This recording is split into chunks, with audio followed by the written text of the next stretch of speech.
Во студиото со вас Иван Кузмановски. Ви благодарам што сте со нас. Ова се настаните кои го одбележаа денот. Уапсени 7 полициски службеници поради поврзаност со нелегалната лиценца на дискотеката Пулс. Нови 48 часа краткотраен притвор за приведените. Затворени 3 од 12 контролирани дискотеки со лиценца. Не ги исполнували условите за работа. Приведен собственик на ноќен клуб од Куманово, пронајдена пиротехника во објектот. Бројот на повредени во болница се искачи на 178 пациенти. 101 се лекуваат во странство. Тимот од Израел сведочи за ужасните повреди. I can compare this to injuries that we see now back home in our war. Велибор Манев со шокантно сведоштво пред судот тврди дека Палчо ја фотографирал Вања со вперен пиштол пред да ја убие. Зеленски обвинува дека не се почитува ветеното откако Русија се согласи да запре со нападите врз енергетската инфраструктура. Во овие вести пренесуваме детали за приведените полициски службеници, за постапката на тимот обвинители од основното јавно обвинителство во Кочани, но и за состојбата на повредените. Останете со нас, почнуваме веднаш.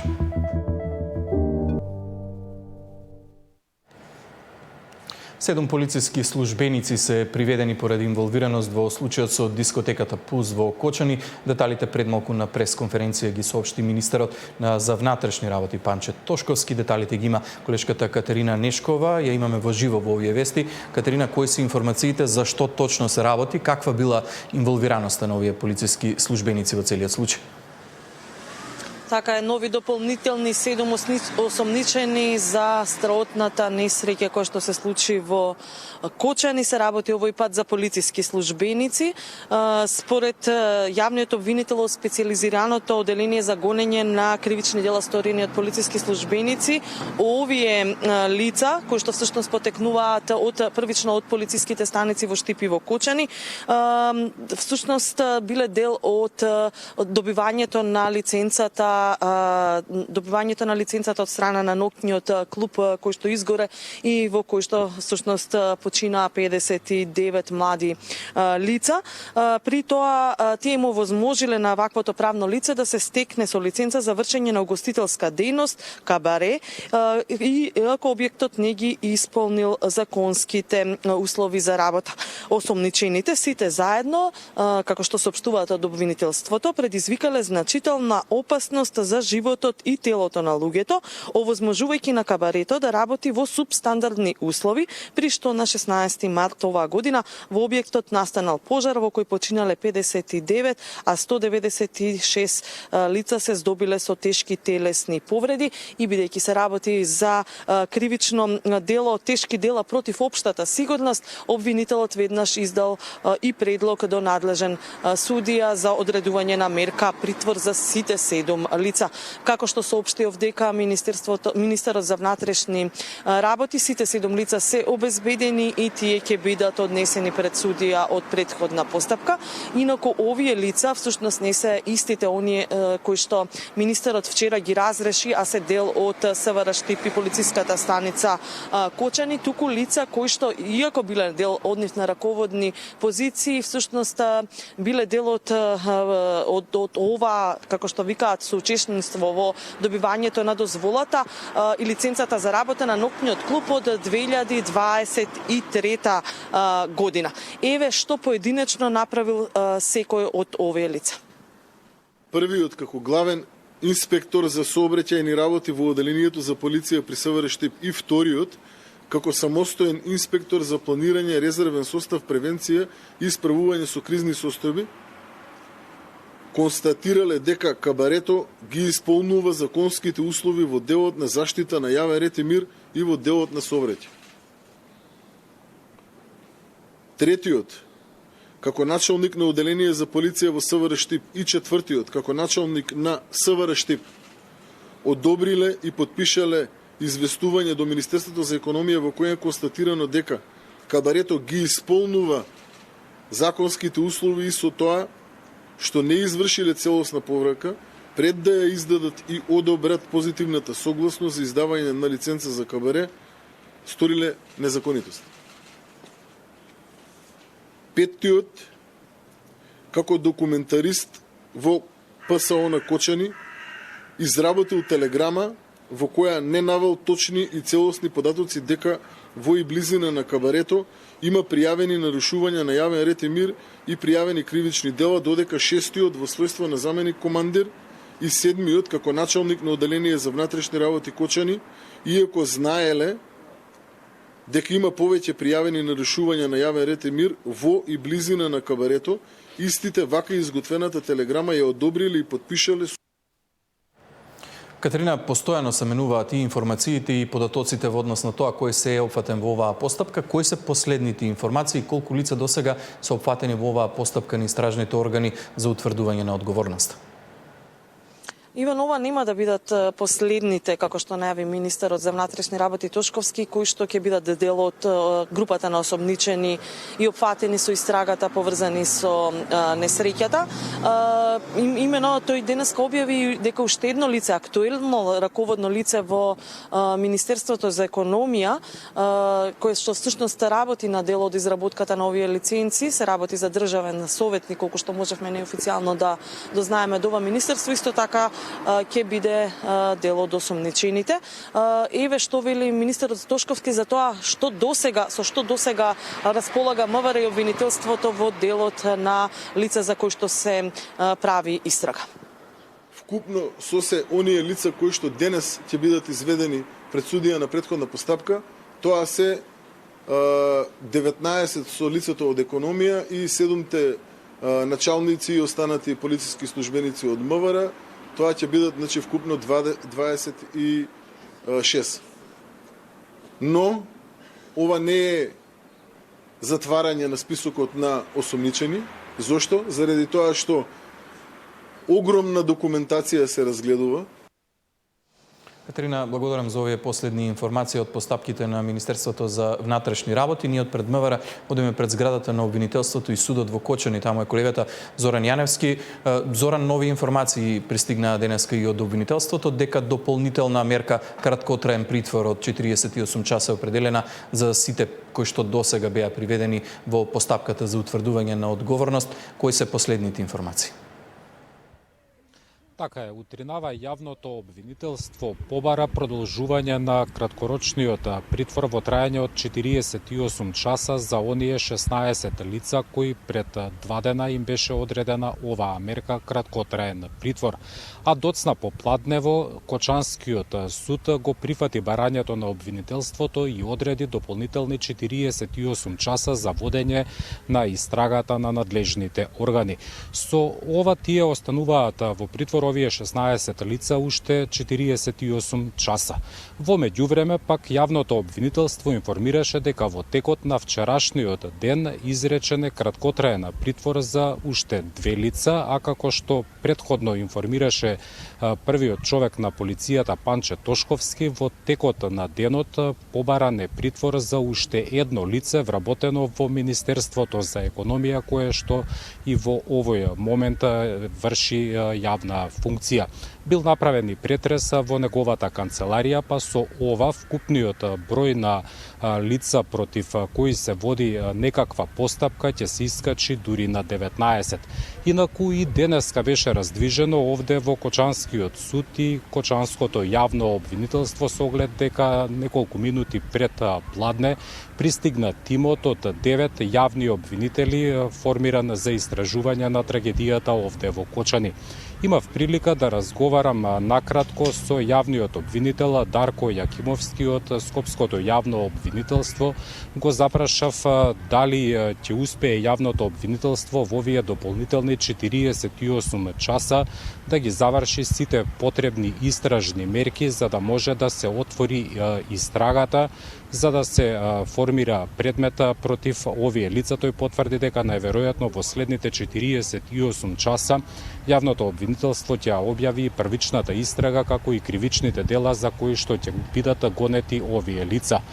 Во меѓувреме пак јавното обвинителство информираше дека најголем дел од лицата кои што во моментов се во краткотраена притвора се гонат за сторени односно постојат сомнежи дека тие сториле тешки дела против безбедноста, а како што информираа надлежните, се истражува и кривичното дело давање подкуп како и незаконска набавка на пиротехника.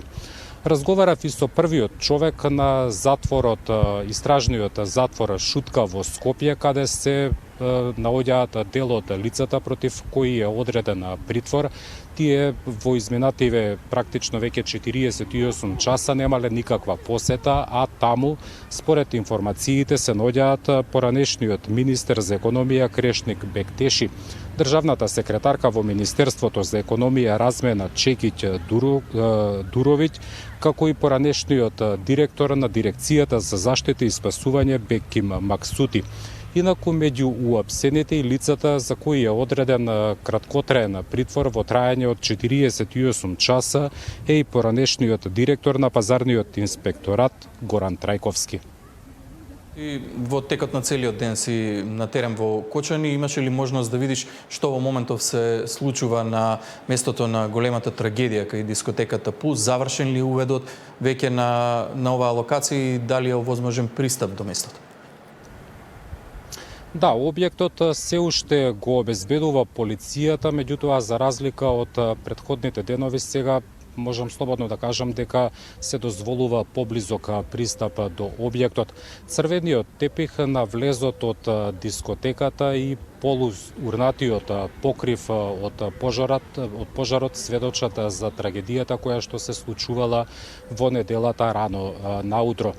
Видливо е дека прозорците кои што требало да служат за дневна светлина биле претходно запечатени, односно металните конструкции сведочат дека била поставена стаклена волна, меѓутоа од внатрешната страна бил поставен гипс картон. Во внатрешноста се гледаат металните конструкции целосно опожарени, меѓутоа и инвентарот кој што служел за работа на дискотеката. Инаку овде пред пладнево денеска во Кочани беше и премиерот Христијан Мицкоски. Тој запали свеќа на градскиот плоштад, а се потпиша и во отворената книга на жалост по повод трагедијата која се случи во неделата рано наутро. Зоран Јаневски, ти благодарам за овие информации. Со најновите те очекуваме во Централниот дневник. Министерството за внатрешни работи информираше дека дискотеката Пулс не била единствената која што работела со фалсификувани документи.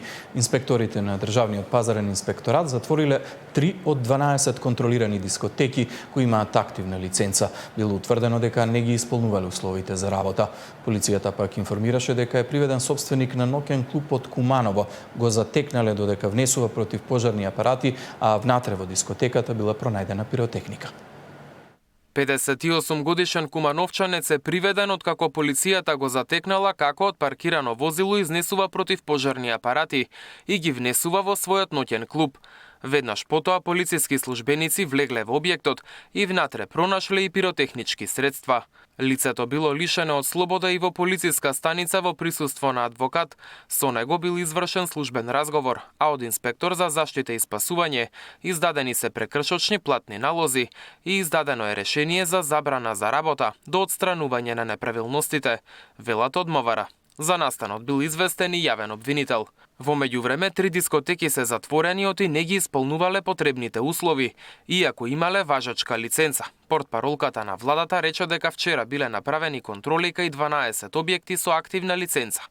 За останатите 9 се уште се проверуваат документи. Однос на ваквата состојба веднаш до Министерството за економија ќе биде испратено барање за одземање на лиценцата, забрана за вршење на дејност и сите казнени одредби кои што се возможни согласно закон ќе бидат превземени. Сакам да информирам и јавноста дека е направен и план и за проверка на оние кои немаат важачка лиценца, а работеле во минатото. Она што се случи во Кочани не е само изолирана трагедија, тоа е симптом на расипан систем наследен од долгогодишна корупција. Ниту ќе замижуваме, ниту ќе заштитуваме.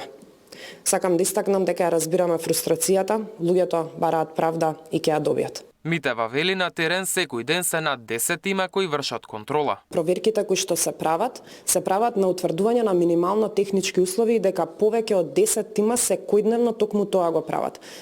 Точно поради фактот што утврдивме дека овие лиценци, иако ги поседувале, се утврди дека истите биле фалсификувани. Овие тимови не се составени само од Државниот пазарен инспекторат, туку се вклучени повеќе надлежни институции кои што се заедно на терен, вклучувајќи го и Министерството за внатрешни работи, и градежните работници кои што се искусни во оваа работа, трудовите инспектори, инспекторите од управата за јавни приходи, финансовата полиција е дел од тимовите, сите буквално институции кои што можат да дадат било каков придонес, за да бидеме сигурни дека минимално техничките услови мора задолжително да се исполнуваат, сите се на терен. Според правилникот за минимално технички услови за вршење на угостителска дејност во делот кој се однесува на кабаре, ноќен бар и диско клуб, објектите треба да имаат клима и вентилација за промена на воздухот 20 пати во еден час. За објектите треба да има најмалку еден излез за итни ситуации за капацитет од 100 гости, а за поголем број на лица соодветен број на помошни излези. Треба да има и апарати и друга опрема за гаснење пожар, но не се бара документ за исполнување на овие стандарди. При инспекција деновиве откриено е дека само 22 дискотеки низ државата имаат лиценци за работа. Најмногу објекти има Скопје, 13, но од нив само 2 поседуваат важечки лиценци, 8 имаат истечени, а 3 објекти немаат никаква лиценца. Мартин Арсов, Сител телевизија. Бројот на повредени кои се наоѓаат на лекување во болница се искачи на 178, иако најголем дел се во странство, сепак не е мал бројот и на оние кои се лекуваат во болниците во државата. Последните информации ги има колешката Сања Димитровска. Имаме во живо од пред клиничкиот центар. Сања, кои се последните информации од здравствените власти за состојбата на повредените во Македонија? Според последните информации кои што ги имаме од здравствените власти, на сите повредени од пожарот во Кочани кои што се хоспитализирани во здравствените установи во државата, ќе им прават токсиколошки анализи.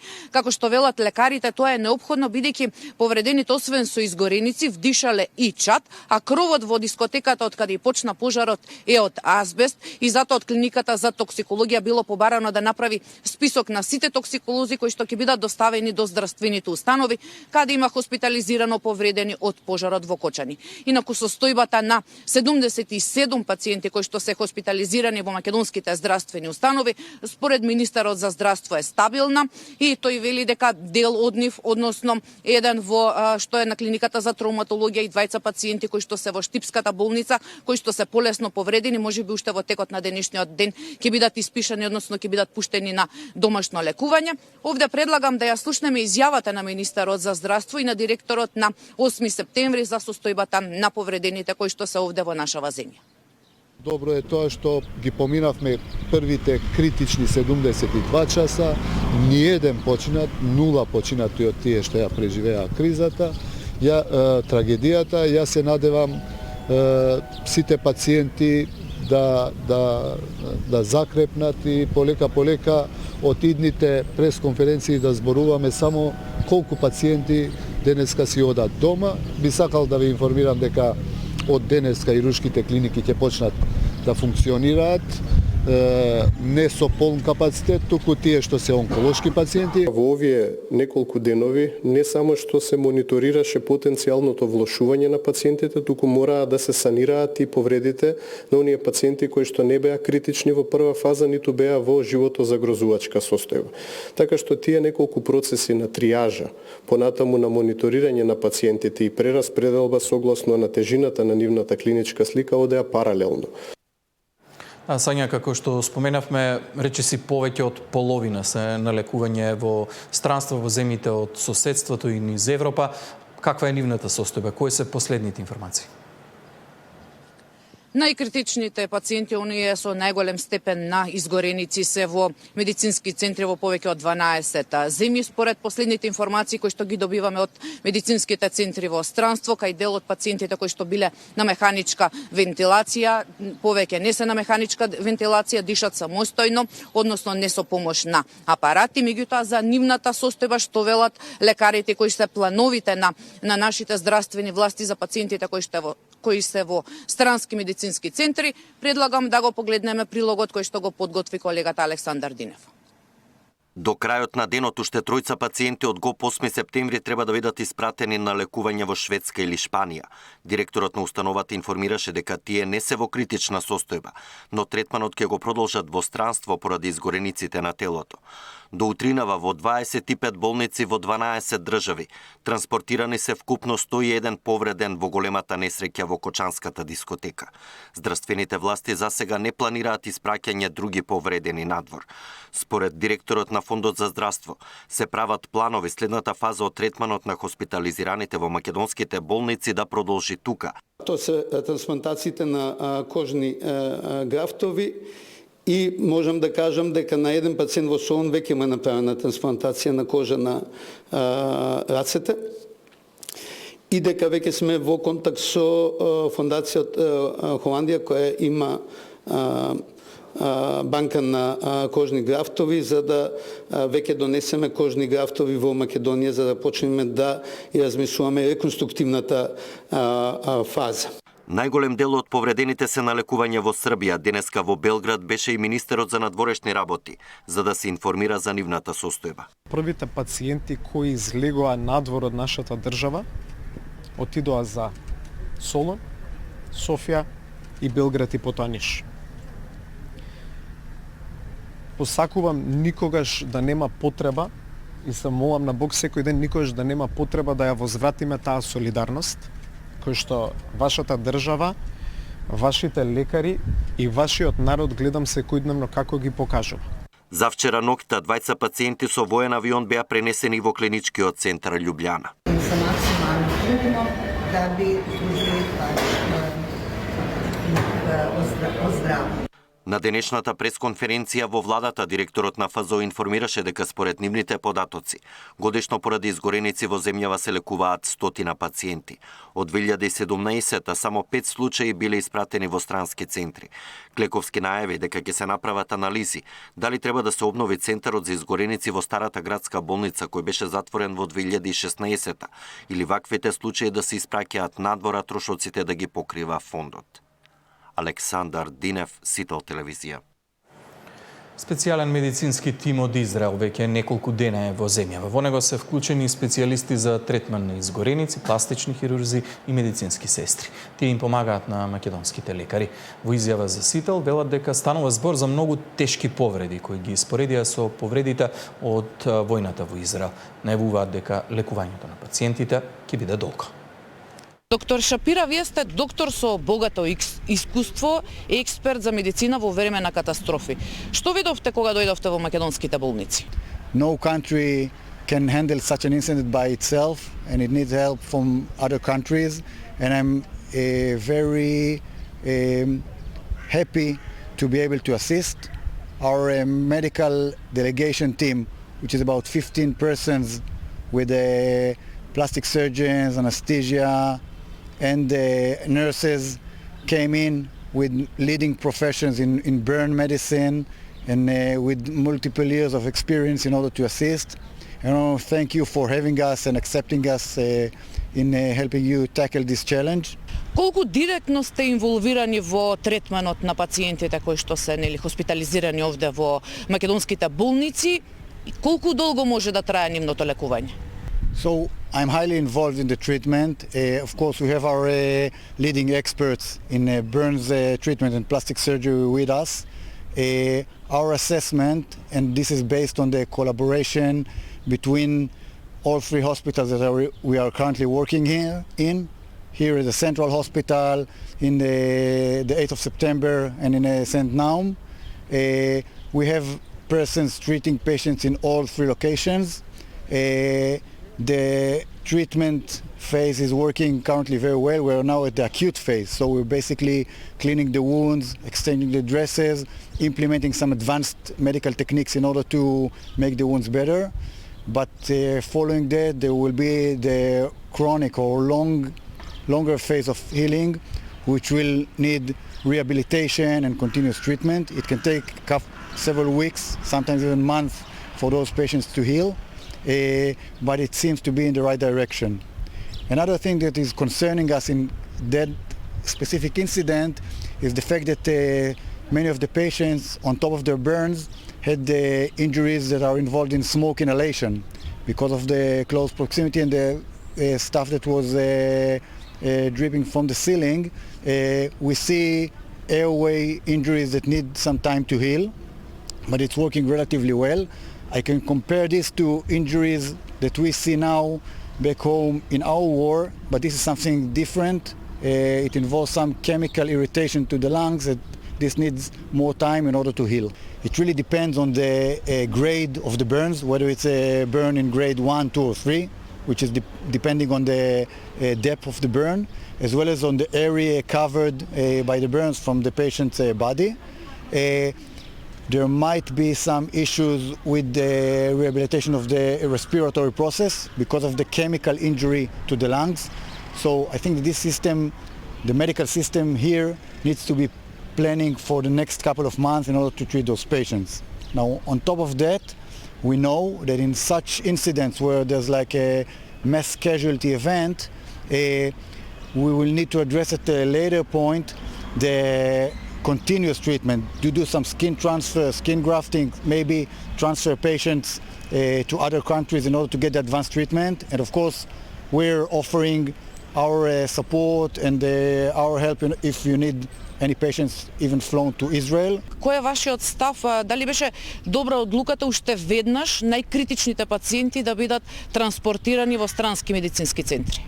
Those patients can deteriorate, and by transferring them, you chose a solution that can be focusing on those patients who need surgeries here, and for the others to be transferred, stabilized in another country, and at some point to be flown back to your state and keep on getting their treatment. Now, we know, based on similar disasters in the past, and by our experience, that this can be a long process. So when those patients will eventually return here, back home, they will need few more surgeries and advanced treatments in order to make them better. But I think that in order to solve such a high volume of patients incident, this was the right way to. Професорот Борчо Давидковски од Правниот факултет, како експерт по административно и управно право, очекува темелната истрага на обвинителството да покаже каква точно била инволвираноста на поранишниот министер за економија, но според него јасна е одговорност и на општинските служби кои не ги презеле потребните мерки. Професорот Давидковски оценува дека постапката досега се води согласно закон и очекува дека дејствата ќе бидат завршени во утврдениот рок. Темелната истрага која обезбедува доказни материјали и од инспекторатите, и од министерствата, и од општината, дава надеж дека јавноста за кратко ќе ја дознае вистината и ќе ги утврди виновниците за трагедијата во Кочани. Како експерт по управно право, професорот Борчо Давидковски очекува ваквата истрага да даде одговори и за тоа дали и каква вина има и кај екс-министерот за економија Кришник Бектеши, но и првиот човек на општината.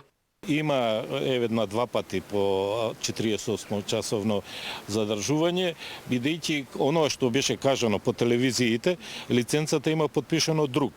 Сега, дали бил инволвиран министерот со некој вид притисок на државниот секретар да се подпише, да се изготви тој документ или нема, тој истрагата ќе каже. Кочани не е голем град, сигурно тоа диско со години постои, тоа диско во малтене во магазин за тепис или како, но без никакви услови да се толерира таа работа, па како градоначалник сигурно, предпоставам, ако не друго ради гласна музика би требало да се реагира и да не казам другите, бидејќи тој си има своја инспекцијска служба, можела таа да интервенира инспекцијска служба и да не дојде до ваква ситуација.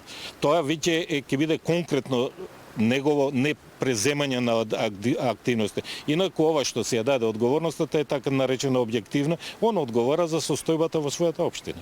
Професорот смета дека истражните органи во првите 70 часа од трагедијата во Кучани се на висина на задачата. Се почитуваат законите и роковите. За кратко време е обезбеден обемен доказен материјал, но брзината во вакви случаи не треба да биде најважна. Па токму затоа професорот Давидковски апелира да се намали притисокот врз истражните органи. Јас се изненадив кога истражните органи, особено полицијата, веќе почна и да го применува и законот за локална самоуправа, законот за трговски друштва, за оној лиценци кои исполнува, кои не исполнува услови, оние кои што давале согласности, кои што вршеле контрола, тоа е управна материја, али каде што најповеќе се подлежни на корупција и на прекршување на законите. Така што мислам дека на ова сеопфатна работа што до сега се вршеше, мислам ќе даде сигурно резултати. Мислам дека сега треба кај граѓаните една стрпливост и едноставно да не се прават тензии и да се остават извршните органи, пред се полиција и правосудните органи, јавното обвинителство да си ја вршат својата работа. Со оглед на брзината со која се работи, според професорот доволни ќе бидат и следните 48 часа, во кои треба да се обезбедат докази со кои ќе се бара подолг притвор за досега осомничените. Деспина Тодоровска, Сител телевизија. Центарот за управување со кризи денеска информираа дека погребот на настраданите во пожарот во Кочани ќе се одржи утре, четврток, во следниот период. 11 часот на градските гробишта во Штип, 12 часот на градските гробишта во Кочани, 13 часот на гробиштата во село Облешево. Останатите погреби ќе се одржат во различни временски периоди во текот на утрешниот ден. Свештениците од локалните цркви ќе ги контактираат сите ужалени семејства со детали околу погребот. Во овие моменти на неопислива тага, траор и колективна жал ги замолувам сите граѓани за достоинствено испраќање на жртвите и разумно постапување во текот на утрешниот тажен ден, пишува во информацијата која ја сподели директорот на Центарот за управување со кризи Стојан Чангелов. Во врска со трагичниот пожар во Кочани на денешната седница, Агенцијата за аудио и аудиовизуелни медиумски услуги донесе одлука за доделување на финансиска помош, донација во вкупен износ од 1.500.000 денари. Донацијата се издвојува од финансиските средства на Агенцијата за 2025 година, а ќе се спроведе преку Црвениот крст на Република Македонија на посебна наменска сметка Фонд за солидарност.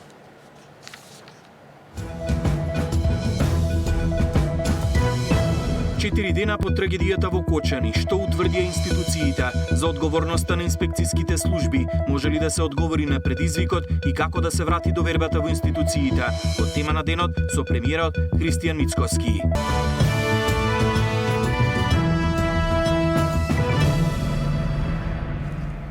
Велибор Манев со шокантно сведоштво излезе денеска пред судот. Тој тврди дека Палчо, првоосомничениот во случајот, ја фотографирал Вања со вперен пиштол пред да ја убие. Рочиштето заврши пред малку, многу повеќе детали за ова ќе погледнеме во централниот дневник во 19 часот. Министерот за здравство Арбен Таравари го разреши директорот на Кумановската болница доктор Стефан Трајановски по случајот со 32 годишниот пациент Ведата Деми, кој починал откако му била дадена инфузија со лек што содржал аналгин на кој бил алергичен. Според Таравари, директорот е разрешен откако Државниот здравствен и санитарен инспекторат пронашол неправилности, но не прецизираше какви. Се надевам дека утре ќе назначиме нов директор во Општата болница Куманово, целата документација ќе биде разгледана и предадена на обвинителството. Се надевам дека судот ќе донесе правична одлука ако постои лекарска грешка. И тие што водиме институции, и тие што лекуваме пациенти, треба да сме свесни дека ако има пропусти, треба да се одговара. Затоа од утре јас ќе ви известам и ќе излезам со името на новиот директор, рече попладнево Таравари во изјава дадена во Куманово.